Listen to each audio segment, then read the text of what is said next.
Hello, I'm Ann Waltner, and I am chair of the history department at the University of Minnesota. And I'm very pleased to present what I should know how many this is. It's probably the 15th or so iteration of the history department book club that features recent books by faculty members and by our former graduate students. The procedure tonight will be that Emily Bruce will engage in conversation with Mary Jo Maines. They will talk for 35 or 40 minutes. If you have questions, put them in the chat and I will sort of assemble the questions into coherent clumps and I will pose the questions to Emily, or you may also pose questions to Mary Jo. So that is the procedure. I'd like to welcome all of you. And I think what I'll do now, without further ado, is turn the floor over to MJ, who I believe has the first question. I do, but I just want to also thank everybody for showing up and say to Emily, I'm so pleased to be able to do this, Emily, after watching your dissertation and all of this, to have this book, yay. And Ann already showed it quickly, but I have to show it again because it's got a fantastic cover. It does have a fantastic cover. And it's a beautiful book. Anyway, so I want to start off because I guess the thing I'll start off with is sort of some general questions to sort of place your project in larger historiography. So historians like to say that everything has a history, right? And we really believe that, right? So, but again, a lot of people might not think of childhood right off the bat if you were thinking about the history of something. And so a lot of people think it's kind of natural. Children are sort of alike all times and places, or they may think about childhood in terms of their own experiences as a child. Or in a lot of cases, maybe they might think of it in terms of what they didn't have because they saw other kids having good childhoods around them and they didn't. So I think these kind of questions come up. But I think one of the big and important themes of your book is that there is the notion of ideal childhood, right? That the way childhood is supposed to be. And this is a very prevalent idea, I would say, in more comfortable Western circles, but it's actually quite expanded now. I think you can find resonances of this across regions and across time. So I think I love that your book is focused on the invention of this, right? When this sort of notion of an ideal childhood came into being, to historicize it. And so maybe you could start off by just talking in general about some of the elements of what we've come to think of as the ideal childhood and where they started and how they started. Yes, I mean, I have to also say thank you so much to everybody for being here tonight. And thanks, MJ. That's a great starting point for us because, of course, the genesis of this project in graduate school at the Twin Cities Department of History is the place where I started learning about the idea that the family has a history, that we can think about the things we take for granted as natural, and particularly in my work, thinking about that definition of a good childhood as being fairly recent and certainly not universal. And often, as MJ is gesturing at, it's defined by absence, a lack of a good childhood. And so the starting point for me was thinking about literacy as a key component of that. One of the most common pieces of advice that parents get in the 21st century, and I would say you're right, MJ, around the globe, there's been a dissemination of this, is that reading to children is the most important thing you can do for their quality of life and their well-being. And that is, again, a relatively recent idea. At the start of the time period that I look at in the book, there were very few books that were designed for young readers. And then by the end of the time period I look at, not very many decades, an active education, an idea of an active child reader and writer had become a defining feature of middle-class childhood. So that's certainly what I'm interested in. And to say a little bit more about what was that ideal childhood, part of it was the notion that childhood itself was critical to who you became as an adult, that the self was cultivated and shaped in the years of childhood. There were lots of different ideas circulating in Europe before that about where the self originated and how it was formed. Teachers and parents in this world started emphasizing the cultivation of self-control, although that was always only intended for certain kinds of people. Self-mastery was intended primarily for elite white male children. They were worried about protecting children's innocence, and they saw their moral development as malleable. I think people might be familiar with the idea of the blank slate from John Locke, that that children came into the world innocent, and that they would be shaped by their experiences and in particularly by their education. So there was concern about protecting them from dangers of, for example, unfettered curiosity. But they also were interested in cultivating a certain kind of independent thought and about entertaining children in active ways, as the goal to amuse and instruct at the same time. And then finally, the big thing that I look at in this book is that they produced all kinds of new material in just a rapid explosion of publishing for children and of expectations of children as writers. That was what helped define a good childhood, was this active participation in their literacy education.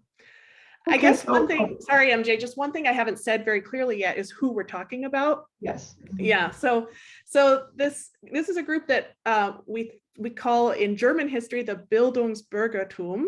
It's a subset of the middle class who are defined by their professional occupations, but even more so, as you can hear it in a hint in the name, Bildung, which this particular German conception of self-development, of educational self-development, that they were a class that was defined by their intense focus on self-development and growth through education. So that's my last thought before your next question. Okay, that's really a great set of thoughts to start with. I think this does give people the idea of, again, people can imagine the connections with, say, these Enlightenment philosophies and the ideas of the imprintability of children and so forth.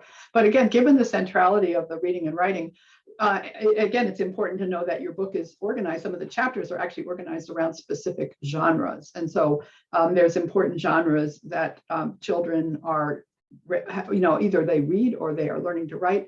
And so maybe it would be worthwhile just outlining what those genres are. And again, maybe highlighting which of them, again, this is an education that happens both in the home, the new idea of the home, and the new idea of schools. And so which of the genres were important for children's self-development, and which were things that they would be learning at home and which would have to be taught in school.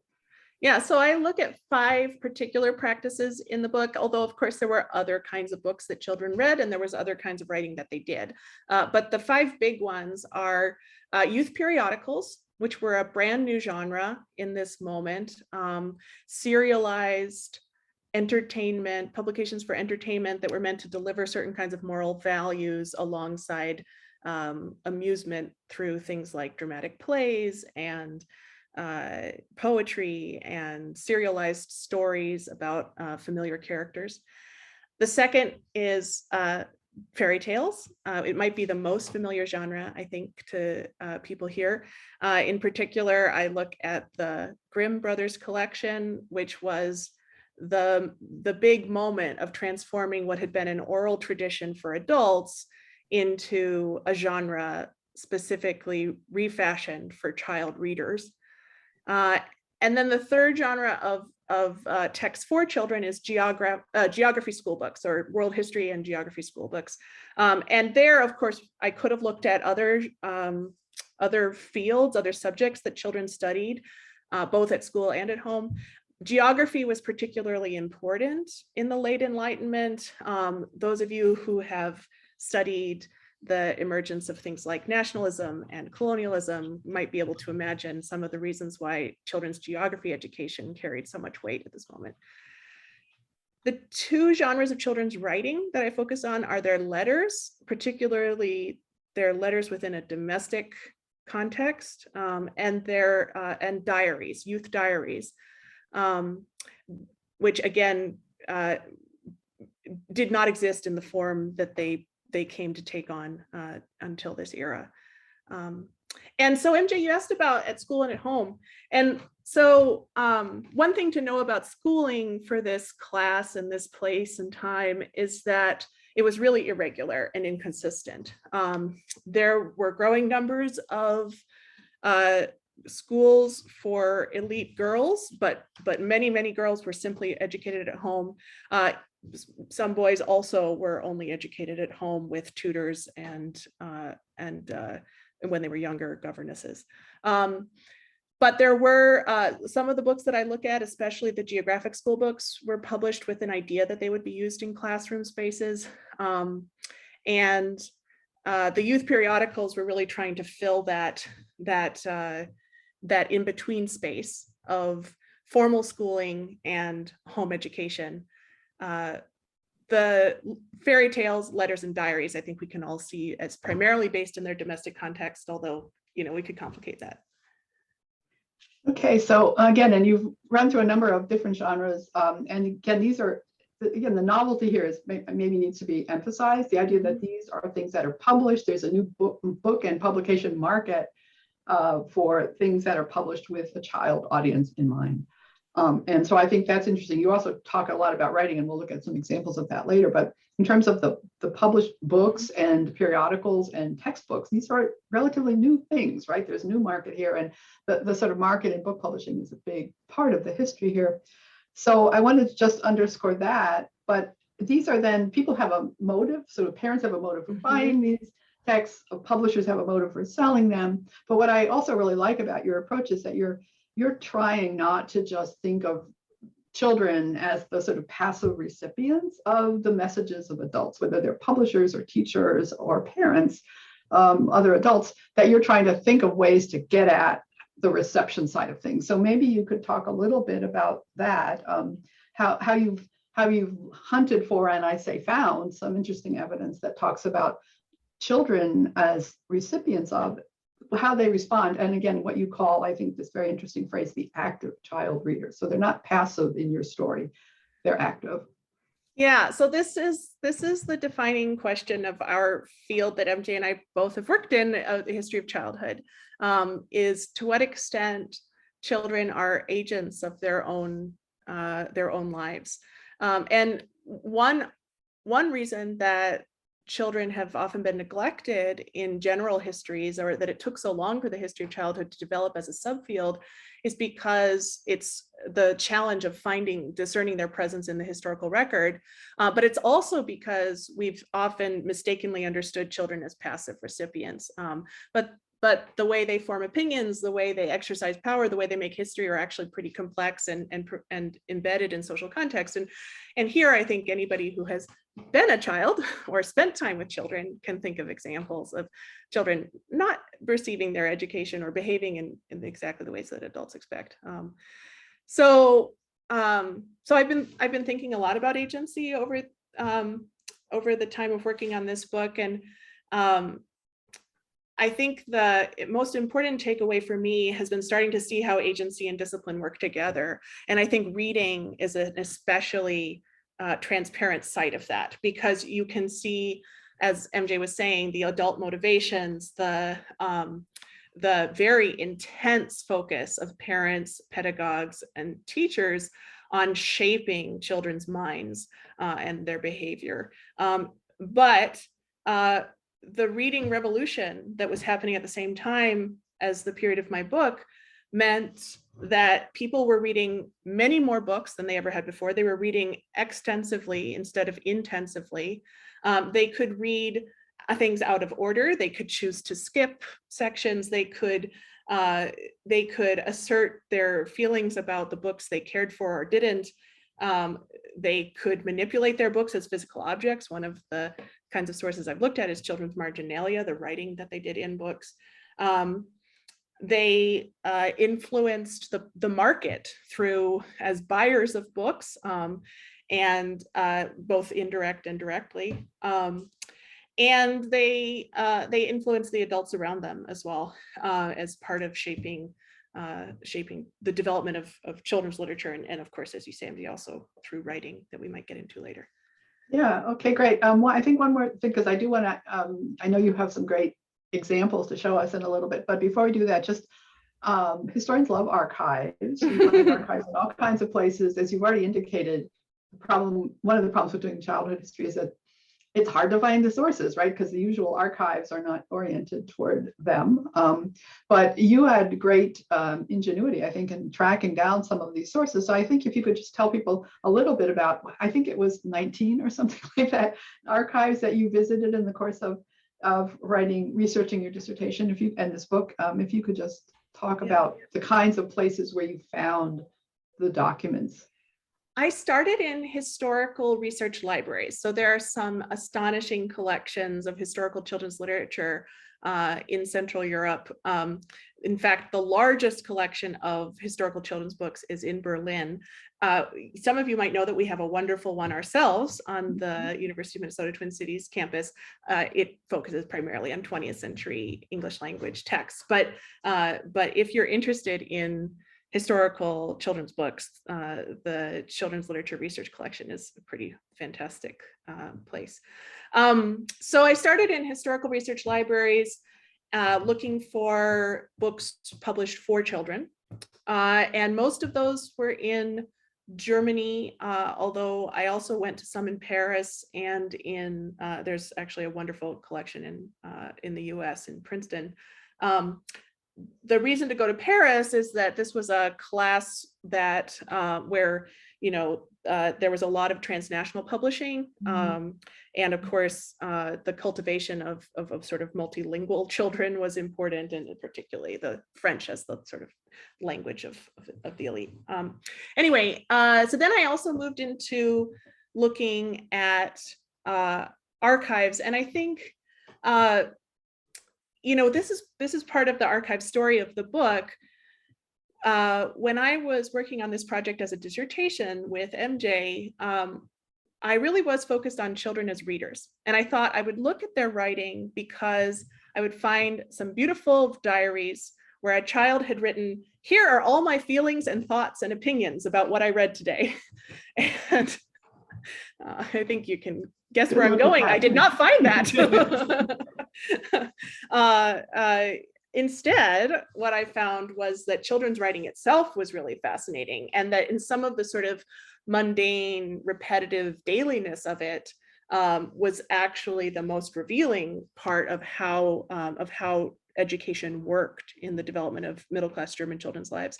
And so then I started thinking about writing more seriously as letters and diaries as separate genres. And those came largely from Nachlässe, which are the collections that families have or individuals have left behind and have been, deposited in state archives of various sizes. And there I looked, as broadly as I could in terms of regions, and I think this might lead into showing you a little bit more of where those were. Yeah, I guess it would be great because I know you have some examples here to show us of the actual documents. Of course, the book includes illustrations of some of the documents, which is really fun. But I think showing us some of the images of the documents, I think will give people a better sense of both what the sources actually look like when you find them in the archive, which is always fun, but also how you then work with them, the interpretations you can put on. So you can give us some examples of that. So I think now would be a good time to maybe walk through some of your sources, yes, some of your favorite sources. This is the classic nerdy historian indulgence in sources being our favorite thing. So yes, so just to remind people where we are, in the time period covered in this book, Germany did not exist as a nation state. It was instead a conglomeration of a lot of different kinds of polities. That said, there was a sort of sense, a cultural sense of a shared German place that was going to be contested over the course of the 19th century. And this is an example of that from one of the sources I look at, a geography school book, in this case an atlas, that presents the map of Germany with some of the independent states highlighted, but still conceived of as a whole. And here I've marked in red dots the sites of the archives and collections I visited throughout Germany, and then, Princeton there in Paris on the side. So here are a couple of quotes that I use in the book to illustrate the challenge of sources and also all the opportunities that I see in these rich, amazing materials for and by children. The first is a quote from a text written by a child. in which she talks about her education, her schooling. Herr Berch and Herr Lerscher were her tutors. She also talks about reading. She has a friend who had lent her a book, and in this entry, she records returning it to her friend, which is pretty tantalizing and wonderful because it's a real child reader. It's evidence of real practice on the ground. It also doesn't really go anywhere. What was the book? I don't know what the book was. What did she think of it? Who was this friend? Did they talk about the book together? That's all we know is what's here in the archival source. And then by contrast, there's this really elaborate commentary on the value of reading for children, on the value of children's education for the family. And it's really rich and detailed, and there's a lot to think with, but it's from an author writing about children, about their education, an adult producing this as for young people to read. So part of my strategy in the book has been trying to juxtapose material like this, to put together kind of a prism of what children's education looked like.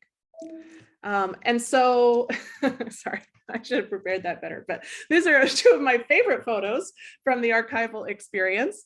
Historians go all kinds of places to find the treasures they write about, and even apparently into the trash can. Actually, this is the trash can that belongs to the town archive of a place MJ and I were visiting in, I think, 2012.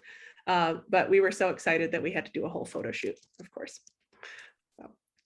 So, some of the other, just total privilege of working with these materials from hundreds of years ago is the number of pressed flowers and leaves like this that I've found, and thinking about what it was like for someone to have placed this there, closed it up, and then for me to open it again after so much time has passed. There are also a lot of locks of hair in children's archival collections and other kinds of treasures. I have just a few images to give you another rundown through the sources that MJ and I were talking about that the book covers. So the first here is this new genre of periodicals, serialized literature written for young people. One of the texts I write about the most is Der Kinderfreund, the children's friend. And this frontispiece is useful because it shows you some of the common features of this genre, the active participation of both boys and girls. They're preparing here to perform a dramatic scene, a play together, this sort of domestic setting for their education. But I also picked it because I love this little girl so much with her spectacles. Oh, she's fantastic. Emily, would that be a tutor, probably the adult there? Yes, my guess is the person in the middle is the tutor and the person sitting is the father. Okay. That's my interpretation. Okay. Yeah, she's great. I like her so much. The second genre is fairy tales. So the Grimm's Kinder- und Hausmärchen, children's and household tales, as I said, one reason it's so important is because they were the engine of transforming this into literature for children. But it's also especially useful, and the way that other folklorists and I in this book have used it is because it was so popular that it went through 17 editions. So you can really see a dramatic shift over time in that lays out their pedagogic priorities and the way that they had begun rethinking what children needed as readers. And since I found this picture I had taken of a statue of some fairy tale writers, I couldn't resist including another picture with a statue of, this time, of Hans Christian Andersen. This is not primarily focused, not a primary focus in my book, but is somebody I teach about a lot. This is an amazing collection of tributes to Andersen's work that a group of Minnesota history folks and I saw together in China at the Danish embassy. And then the third genre of things produced for children is geography. This is a particularly fun example, a board game that was designed to test children's geographic knowledge. I ended up being able to write about this not only in the book, but separately in collaboration with a student here at the University of Minnesota Morris campus, which was great fun. We realized that we needed to play the game in order to write about it. And so we ended up corralling all the librarians on campus because we figured they were the best crowd for that. Emily, before you move on here, actually, I'm struck by this, and there are a couple of other images too, sources. What do you think playing a game, what does that do in terms of the notions of intellectual development compared to reading a text? Just thinking out loud here. Yeah, well, one of the things I like the most about this game is that it really does place a certain kind of authority into children's hands, because the way the game works is you have to answer a question about the place in which you land. It's a race game. You race around the board. When you land on a spot, you have to answer a geography question. And the instructions explicitly explain that that a child should be appointed as the director, who would then be in charge of adjudicating disputes over the quality of the answer. And so just, to your question, MJ, I think there is something profoundly different from the recitation model that started this period. How many rivers are there in Europe? And then the child has to repeat back the exact same words to explain how many rivers there are in Europe. I shouldn't have used that as my example because I don't know the answer. Obviously, you can see the breakdown of leaving that model of geography education behind. Yeah, actually, just on that too, I was also thinking about spatial orientation. I know people have that differently. I have, I'm really kind of north, south, east, west oriented, and other people are left, right. And it's just, I feel like there's something about working with a map and a game that does something to your spatial. And I see we have at least one geographer in the audience, so maybe we can talk about this more later. But I just think it's interesting to think about different kinds of subjectivities. Yeah. I love that point, MJ. It was really important in the transformation from that recitation model to a problem-solving model of geography education, which frankly remains the sort of foundational epistemology of geography education today.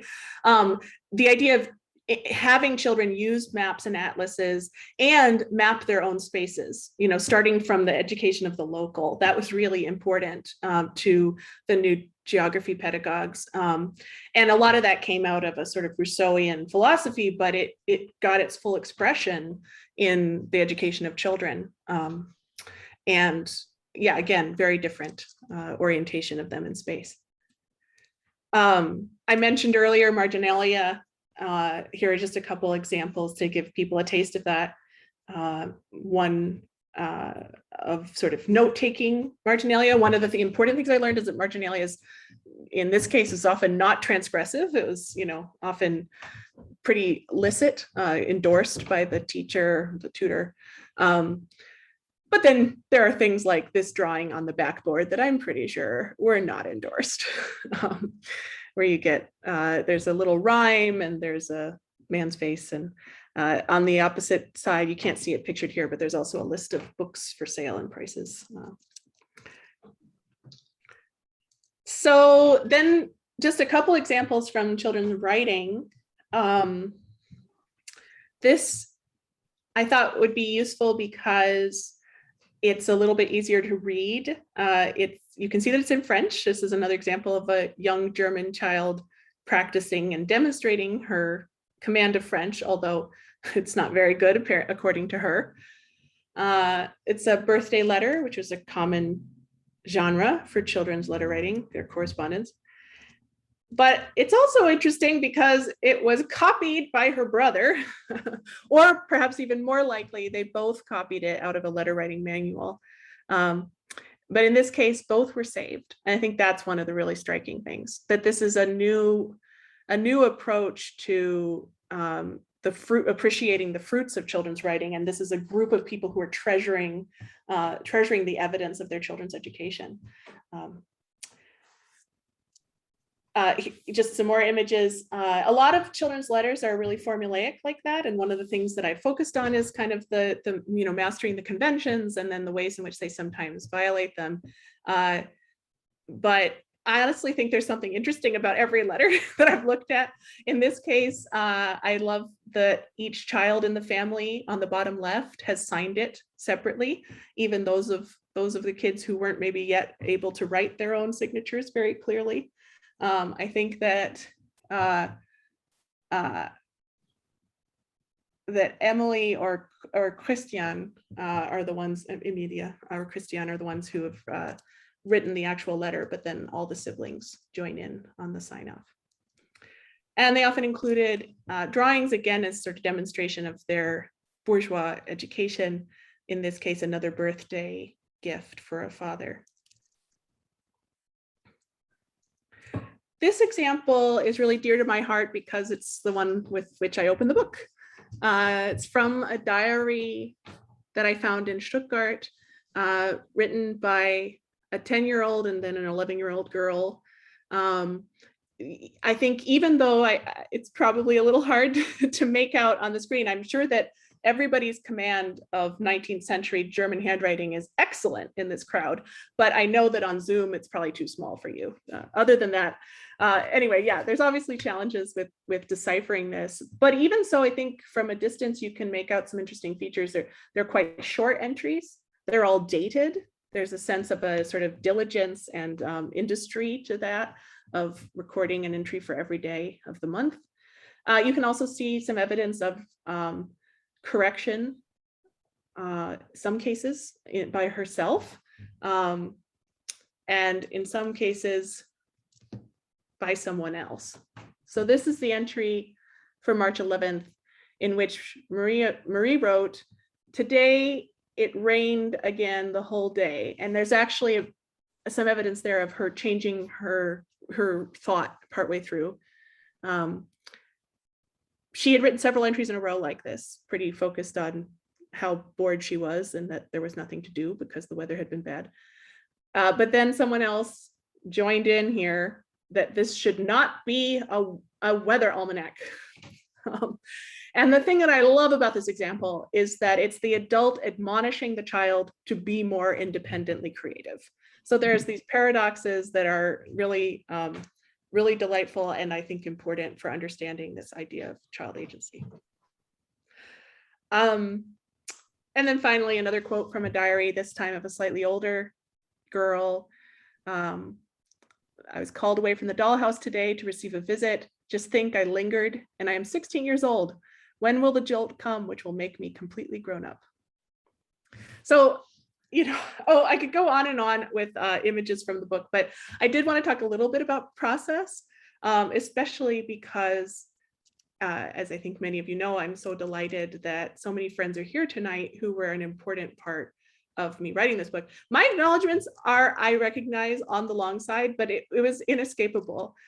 It's one of the important things that I think about as a teacher of writing is challenging the myth of the solo historian slaving away in the garret, that in fact, community and collaboration are just totally indispensable for a project like this. So these are some images from the dissertation phase of the book. From, I think some of you might even be here. Apologies that I didn't get your permission to show this image ahead of time. The Center for Writing Dissertation Retreat, an amazing experience that turned into dissertation summer camp, and then eventually the dissertation clubhouse. And then of course, ongoing intellectual dialogue that has shaped all the ideas of the books through many conferences here. Just a couple of examples, again, centering on the connections with University of Minnesota, Twin Cities history folks. The YASOA is the Youth as Subject Objects Agents Research Circle, which is also a University of Minnesota group based in ICGC, the Interdisciplinary Center for Global Change. I hope I got that right. YASOA has just recently published a book as well that we're very proud of. And then as an example of the, you know, again, really indispensable support from my family that helped me do very practical things with this book, and continuing writing connections here on the Morris campus. I think that might be it. We just had the image of the book to end on, in case there were any last questions from MJ. Just one, and I know there are a lot of questions, so I don't want this to go long, but because I see the title again, I just really would like you to say something about the revolutions in the title. In other words, there's a reference to revolutions. You're talking about revolutions in the home, but maybe just explain a little bit what you see the connections between these revolutions going on in the home and in childhood with this is called the era of revolutions in both European and transatlantic history. So can you say a really short something about what you see as the connection? So maybe just to make it clear for anyone who's not familiar with that term, the age of revolutions, the era of revolutions that MJ mentioned, we're talking conventionally about twin revolutions, political, things like the French Revolution of 1789 and subsequent political change, and then the economic revolution of industrialization. But historians across fields have started to see this as expanding beyond those two contexts, and looking at things like all of the tumult between 1750 and 1850 around the emergence of nationalisms, the productivity and the uneven prosperity of the era, violent political change. And then to MJ's question about what does this have to do with families, especially with middle-class families sedately at home? Well, class cultures of family life evolved a lot in response to industrialization, the cultivation of privacy. Children and youth were becoming producers and consumers in new ways that helped drive the Industrial Revolution. And then in terms of politics, there were direct connections, but also philosophical connections between these challenges to long-standing sites of authority and new ideas about how children should be educated. Thanks. Well, thank you both so very much for this enticing lead into the book. There are a lot of good questions, some general and some specifically nerdy enough that I'm sure they will warm your heart. You did a great job of talking about the process of writing the dissertation and all the great support you got from many members of today's audience. Can you talk a little bit about the process of taking the dissertation and making it into a book? Yeah, absolutely. Despite reading all of the advice manuals out there, I was still surprised at how intense and how much time it took.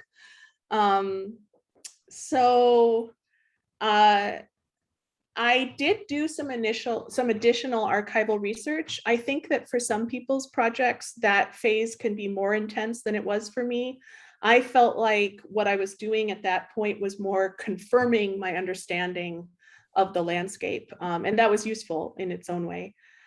But much more important was thinking through the big ideas. And I think one of the important transitions for me was, again, around articulating my thoughts about agency and selfhood, about why it matters to understand children as agents. That was always a problem for me in the dissertation phase.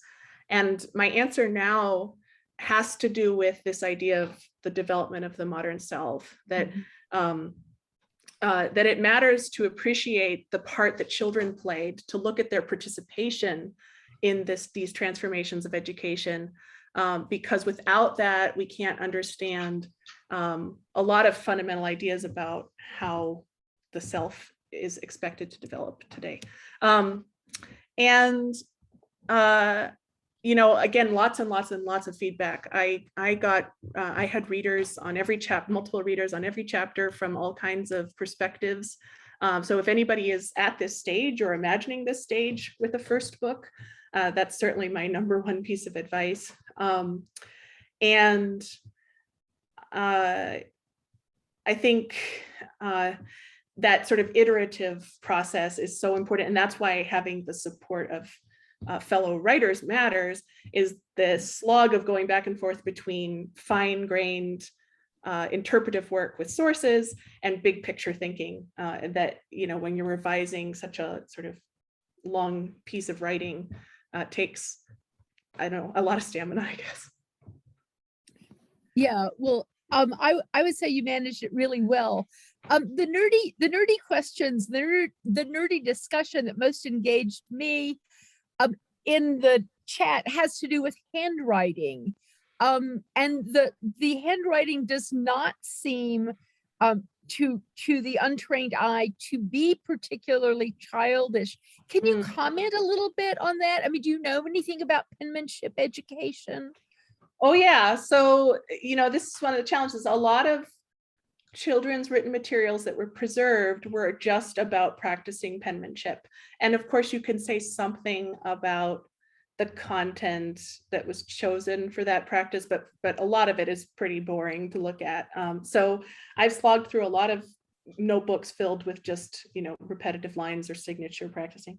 I'll say it was often to my advantage. The examples I showed you today, I think the French hand was fairly big, but I didn't show you other examples that where they do make big letters, especially younger children, and that makes it a lot easier to read.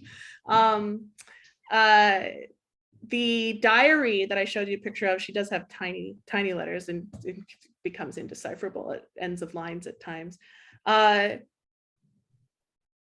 Belles lettres, belles lettres means it means sort of fine literature, but it was also used in this era to mean practicing your letters to make them look good. And especially in the most elite families, where they were more likely to preserve every scrap of paper that a child touched, I have seen examples of a child practicing the same letter over and over, the same page letter, not individual alphabet letter. So it was important, and I think that if I'd shown you more examples, you would have seen some more childish hands from the youngest writers. And a question about what you learned about play. Is it dangerous? Is it educational? What is the role of play in the shaping of a child? I think that lifting any commentary on play from German Enlightenment pedagogues out of context, it might seem really didactic to our ears. So it might seem that they're extremely tortured about the threats that unfettered play might present, that children could lead themselves into moral corruption without the right kind of guidance, that, for example, providing scripted dialogues was a way to control children's imaginative play. That said, what has really struck me after immersing myself in this stuff is that they were radical. They really were advancing something new in their release of children from repetitive, rote, memorization-driven education. The conclusion of my book has a title that references a line from Emile when Rousseau is describing what it's like to see Emile playing outside and then called indoors to read books. And Rousseau says, books, what sad furnishings for his age. And of course, what's really striking to me is that books became a pathway to play. That, Rousseau thought that books were the limitation on children's free, boys' free play in the outdoors. But he was in this instance, he was ignored. And the century that followed that publication saw an explosion of reading and writing as a means of an amusement, of children engaging in all kinds of play that was centered on the power of imagination through reading. Emily, when you mentioned dangerous play, I can't help but think of that accidental shooting example. Oh yeah, can you talk a little bit about that, Emily? Sure. Yeah. So this is a play in Christian Felix Spice's The Children's Friend magazine. This is a play called sibling love. And the story is of a boy starts playing with his father's gun and he accidentally shoots his sister. And it seems like he's killed her. And there's a whole lot of sort of extravagant wailing and crying. And their father comes in and demands to know who has done this. And all the brothers start covering for one another, saying that, I did it. But then finally, miraculously, the little sister recovers and she convinces their father to forgive her sibling. And they end in peace. And the thing that I find so wild about this story is that it basically seems to be endorsing children lying to their parents, which is not a value that you would imagine would be celebrated in this context. But the value of compassion for your siblings was placed above honesty in this case. And there's a lot of ways to read it. You can read it as an allegory, and but one of the things that I think is most fun to think about is actual German child readers getting to choose to act this out. All of the histrionics, the shooting, the near death. There's a lot of material here for distraction away from any moral value and simply for the fun of it.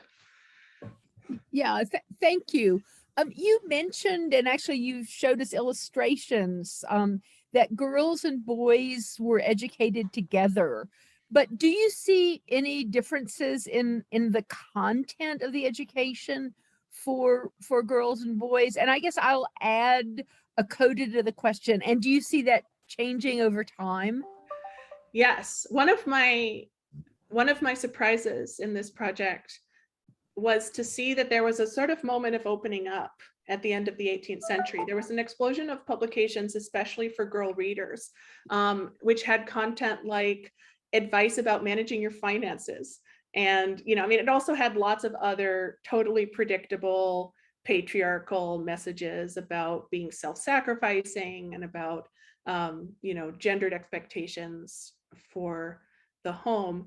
But there was this sort of opportunity, this space for valuing girls' minds and their ability to join in the world of literature and science. And then that kind of gets foreclosed. So of course there are publications just for girls in the later 19th century also, but they did become more conservative, more limited. And this stuff that I've shown you examples of younger, especially younger boys and girls being educated alongside one another was not accidental. There was an interest in educating future middle-class women, again, usually for narrow purposes, but what use girls could make of that wasn't limited, of course, to the vision of, say, Republican motherhood we might talk about in the US context.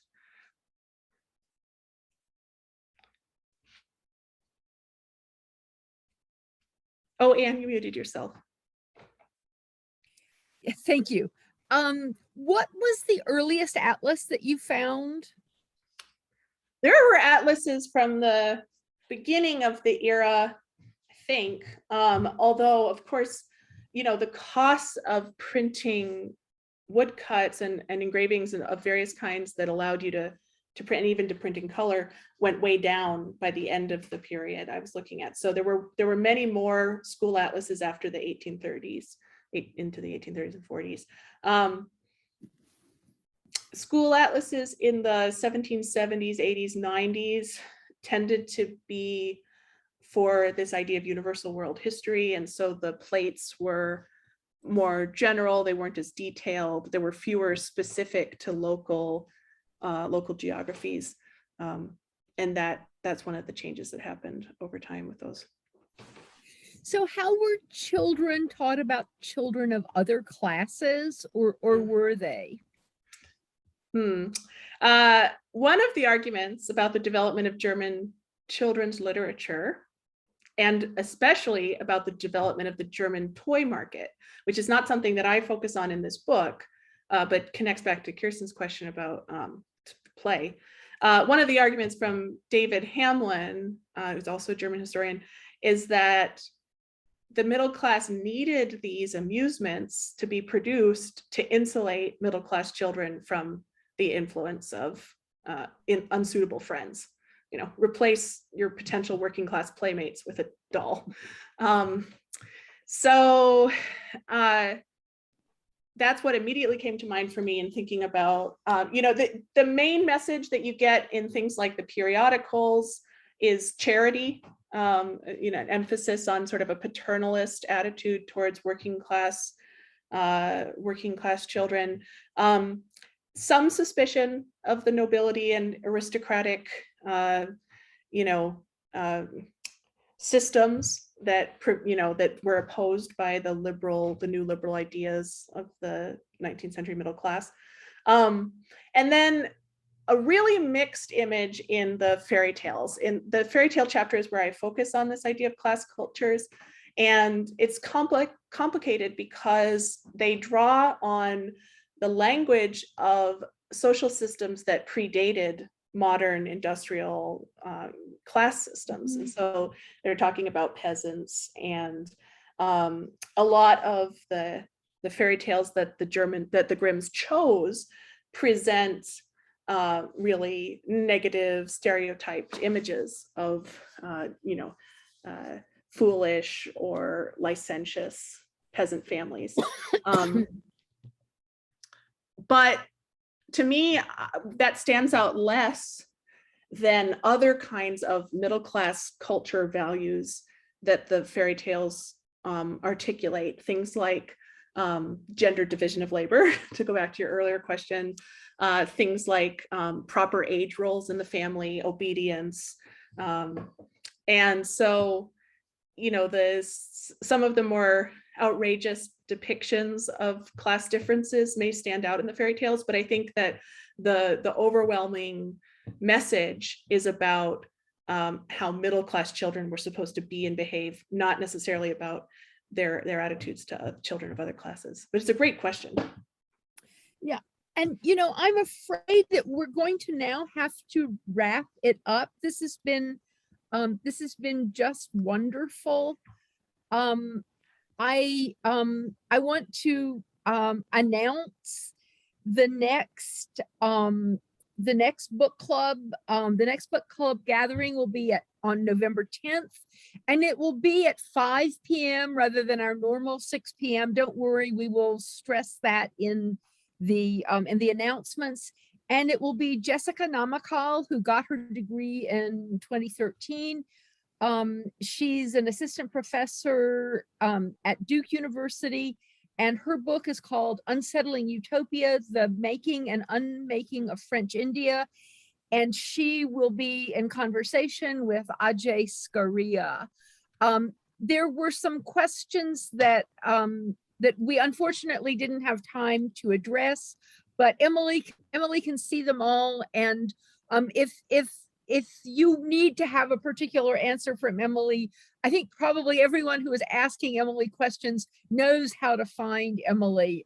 So thank you all so much. I want to echo what MJ said about how wonderful it is to see all of you.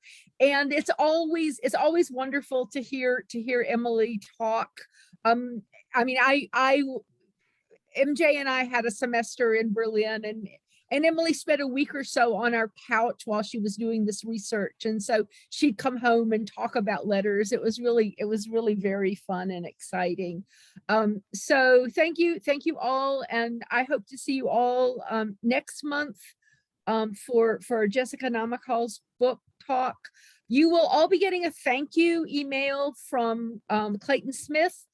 And in it, there will be information about the next month's talk. There will be information about where you can find a recording of this online. And there will also be information about how you can donate to the history department if you are so moved. So again, thank you all very much for coming. And I think if people want to hang on for a little bit and say hi to Emily, I think that we can do that. People who haven't seen Emily in a long time don't need to actually leave right away. So thank you all very much.